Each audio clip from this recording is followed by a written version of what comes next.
जय गुरु जी। शुक्राना गुरु जी। सारी संगत को जय गुरु जी। ओम नमः शिवाय। शिव जी सदा सहाय। ओम नमः शिवाय। गुरु जी सदा सहाय। शिव पुराण श्री रुद्र संहिता तृतीय खंड का 21वां अध्याय। पार्वती की तपस्या। ब्रह्मा जी बोले, हे देवर्षि नारद, जब तुम पंचाक्षर मंत्र का उपदेश देकर उनके घर से चले आए तो देवी पार्वती मन ही मन बहुत प्रसन्न हुई, क्योंकि उन्हें महादेव जी को पति रूप में प्राप्त करने का साधन मिल गया था। वे जान गई थी कि त्रिलोकीनाथ भगवान शिव को सिर्फ उनकी तपस्या करके ही जीता जा सकता है। तब मन ही मन तपस्या करने का निश्चय करके पार्वती अपने पिता हिमराज और माता मैना से बोली कि मैं शिव जी की तपस्या करना चाहती हूँ। तप के द्वारा ही मेरे शरीर, स्वरूप, जन्म एवं वंश आदि की कृतकृत्यता होगी। इसलिए आप मुझे तप करने की आज्ञा प्रदान करें। उनकी तप करने की बात सुनकर पिता हिमालय ने सहर्ष आज्ञा प्रदान कर दी, परंतु माता मैना ने उन्हें घर से दूर वनों में जाकर तपस्या करने से रोका।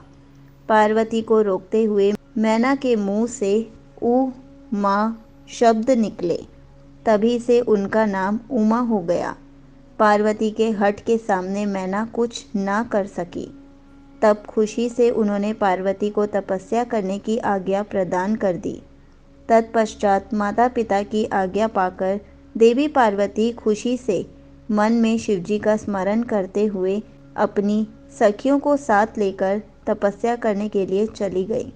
रास्ते में पार्वती ने सुंदर वस्त्रों को त्याग दिया तथा वल्कल और मृग चर्म को धारण कर लिया। उत्तम वस्त्रों का त्याग करने के उपरांत देवी गंगोत्री नामक तीर्थ की ओर चल दी, जिस स्थान पर भगवान शंकर ने घोर तपस्या की थी और जहाँ शिवजी ने कामदेव को भस्म कर दिया था। वह स्थान गंगावतरण तीर्थ के नाम से प्रसिद्ध है। वहीं पर देवी पार्वती ने तप करने का निश्चय किया। गौरी के यहाँ तपस्या करने से ही यह पर्वत गौरी शिखर के नाम से प्रसिद्ध हुआ है। उस स्थान पर पार्वती ने अनेक फलों के वृक्ष लगाए। तत्पश्चात पृथ्वी को शुद्ध करके वेदी बनाकर अपनी इंद्रियों को वश में करके मन को एकाग्र कर कठिन तपस्या करनी आरंभ कर दी। ऐसी तपस्या ऋषि मुनियों के लिए भी दुष्कर थी। भयंकर गर्मी के दिनों में पार्वती अपने चारों ओर अग्नि जलाकर बीच में बैठकर ओम नमः शिवाय का जाप करती थी। वर्षा ऋतु में वे किसी चट्टान पर अथवा वेदी पर बैठकर निरंतर जल धारा से भीगती हुई शांत भाव से मंत्र जपती रहती थी। सर्दियों में बिना कुछ खाए ठंडे जल में बैठकर पंचाक्षर मंत्र का जाप करती थी। कभी कभी तो वे पूरी रात बर्फ की चट्टान पर बैठकर ध्यान करती थी। सब कुछ भूलकर वे भगवान शिव के ध्यान में मग्न होकर उनका ध्यान करती रहती थी। समय मिलने पर अपने द्वारा लगाए गए वृक्षों को पानी देती थी। शुद्ध हृदय वाली पार्वती आंधी तूफान, कड़ाके की सर्दी, मूसलाधार वर्षा और तेज धूप की परवाह किए बगैर निरंतर मनोवांछित फलों के दाता भगवान शिव का ध्यान करती रहती थी। उन पर अनेक प्रकार के कष्ट आए, परंतु उनका मन शिवजी के चरणों में ही लगा रहा। तपस्या के पहले वर्ष में उन्होंने केवल फलाहार किया, दूसरे वर्ष में केवल पेड़ के पत्तों को ही खाती थी।